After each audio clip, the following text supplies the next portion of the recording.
Hi everyone, I'm going to be reading chapters 15 and 16 of Insignificant Events of the Life of a Cactus.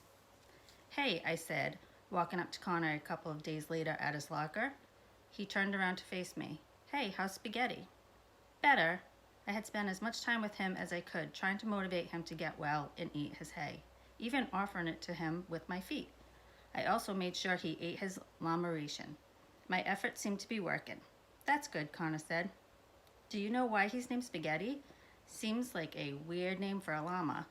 Denise told me he's named after spaghetti westerns. Oh, Connor said, what are those? I shrugged. No idea. Maybe movies full of cowboys eating lots of spaghetti? Connor nodded. Weird. I saw Zian walking down the sidewalk towards us. Hey, Zian, I called to him. He was concentrating so hard on watching his feet, he didn't hear me. Zian, I called again. He looked up, seemingly surprised again that someone was talking to him. I can't exactly wave to get someone's attention, so I jumped up and down a little bit. Zian, I said again as I bounced. He finally saw me. He stopped in front of me and Connor. Hi, Avon, he said softly. This is Connor, I told him, and the two boys gave each other a little mini wave. You're in my history class, Zian told Connor. I've heard you in there. Connor barked and shrugged his shoulders. You and everyone else. Connor has Tourette syndrome, I explained to Zian. He can't help it. Oh, I didn't think he could. Zian looked down at his sneakers, then back up at Connor. I'm sorry. Connor shrugged again. It's okay. Anyway, I said I was just about to ask Connor if he wanted to come over after school and do some investigating. I eyed Zian seriously. I live at this theme park called Stagecoach Pass. Yes, I know that place, said Zian. Oh, good, I said. We're trying to figure out why no one has ever sees the owner. We think he might have been, I looked around and whispered, murdered. Zian took a step back. That sounds scary, Connor barked. Trust me, there's nothing scary about that place. I don't know about that, I said. This morning when I left the apartment, I found a dead lizard right at the bottom of the stairs. I sighed and nodded. Yep, I think someone was trying to send me a message. What kind of message? Zian asked. Stop butting your nose in where it doesn't belong or I'll send you some dead lizards, I said, obviously. Connor shook his head. I don't know. Stuff dies in the desert all the time. That's kind of what the desert does. Kills stuff. Well, you guys should come over. I'll show you the dead lizard and we can search the storage shed some more. Connor slammed his locker shut.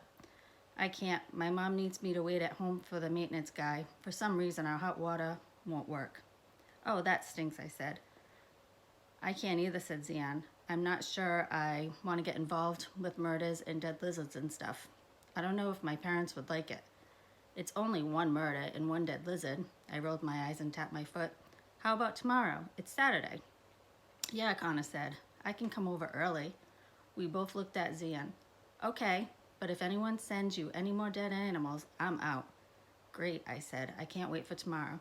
As Connor and I walked together down the sidewalk, I heard someone do that coughing thing when they sneak a word into a cough, but they are actually being very sneaky about it at all. The word was freaks. The next morning, I wrote a new blog post. I'm sure most people who see me feel sorry for me at first. I think their first thought is probably something about how terrible it must be not to have arms. Maybe they imagine me helplessly being carried around by my mom everywhere in a giant baby backpack and my poor parents having to brush my teeth and feed me through a tube and change my diapers and whatever. What a lot of people don't realize, though, is there are a lot of fantastic things about not having arms. Seriously, I can think of 20 right now. 1, no fist fighting. This is really a positive for other people because I could totally win in any fist fight. No, really, it would be a total smackdown. 2, no rough elbows. My mom has eczema, so I know what a cursed rough elbows can be. 3, no need to clean my fingernails. You can add filing, polishing, and trimming to that as well. 4, no leaving fingerprints behind at a crime scene. Very helpful if I ever rob a bank. 5, no getting caught picking my nose. My shoes are usually in the way. 6, no arm wrestling. 7, no golf. Well, I suppose I could figure out a way to play golf, but I'm so not gonna because golf is boring. 8, no cheesy high fives. 9. No making that silly okay circle shape with my fingers. 10. Fewer areas to put sunscreen on and fewer areas to sunburn. This is a good thing for me because I have super fair skin. 11. I don't have to worry about accidentally using my hands in soccer. I guess that gives me an advantage. 12. No fighting over the armrest at the movies. Really, no fighting over the armrest anywhere. 13. No armpits. How can there be pits when there's no arms? They're more like flats. 14. I'll get the royal treatment when I start driving in a few years. That's right. It's princess parking for this girl everywhere I go. And yes, I will be driving an actual car. Watch out, roads. 15. Less money spent on jewelry, rings, bracelets, watches, etc. 16. No flapjack arms when I get old.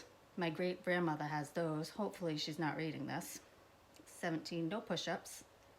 18. I never get that floppy numb arm thing at night from sleeping on my arms. My dad gets that just about every night.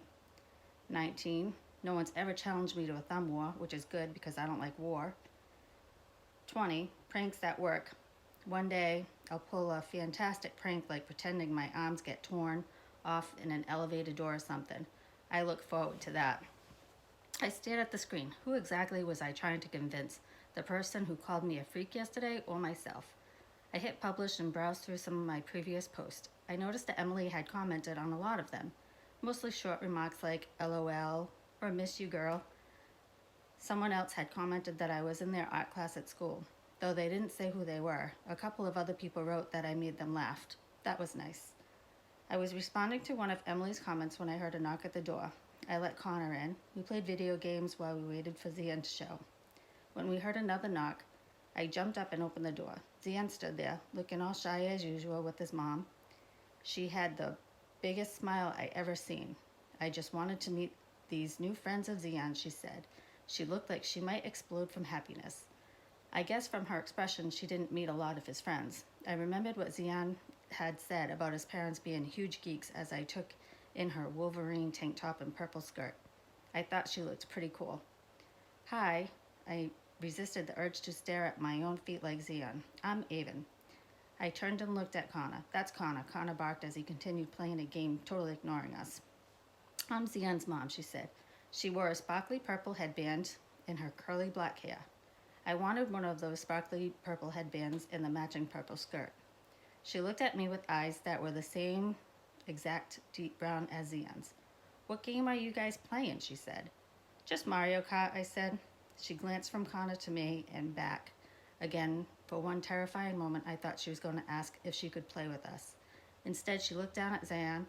Well, have fun playing with your new friends, sweetie pie, she said, and kissed him on top of his head. Zian groaned a little. You can go now, Mom, he said, but not really in a mean way. She turned that beaming smile back on him. I'll be back in a few hours if that's okay. Okay, I said. When I shut the door, Zion sighed and said, I thought she would never leave, even though she'd only been standing there for about 1 minute. Hey, where'd your mom get her headband? I asked Zion. He looked at me like I was crazy. I don't know. We played a couple more races, and then I led the two guys into the storage shed. Connor rummaged through the junk while Zion and I tried to read some old documents we found stacked in a giant heap in one corner. Periodically, Connor would hold something up for us like an old boot or handkerchief and say, check this out, like whatever he was holding was interesting when, in fact, it was not. Connor also found an entire box of books about tarantulas. Cool, I said, dipping my toes into a box and sifting through the books. Maybe you guys can carry this up to the apartment for me. While I browsed through one of the tarantula books, Zion continued moving the stacks of documents in boxes until he uncovered a large wooden desk buried beneath all the stuff. Connor and I examined the desk with him. It had a row of drawers going down one side, but those were locked. Where do you think the key is? Zion asked me. I shrugged. The desk is probably like 50 years old. It could be anywhere. You know how to pry it open? Zion shook his head. It's so dusty in here, he coughed, and my mom's going to be back soon. I sighed. Yeah, I guess we can give up for today. Wait, look, Connor said. He reached under the desk and pulled out an old guitar. It was pretty beaten up from neglect, and the strings were missing. On the back of it, in very small letters, someone had carved the initials A, B, C. What do you think they stand for? Connor asked. The alphabet? No, I ran a toe over the carved letters. Something Kavanaugh. That's all for today. We'll see you next time. Tune in tomorrow for the next chapters of the book. Bye.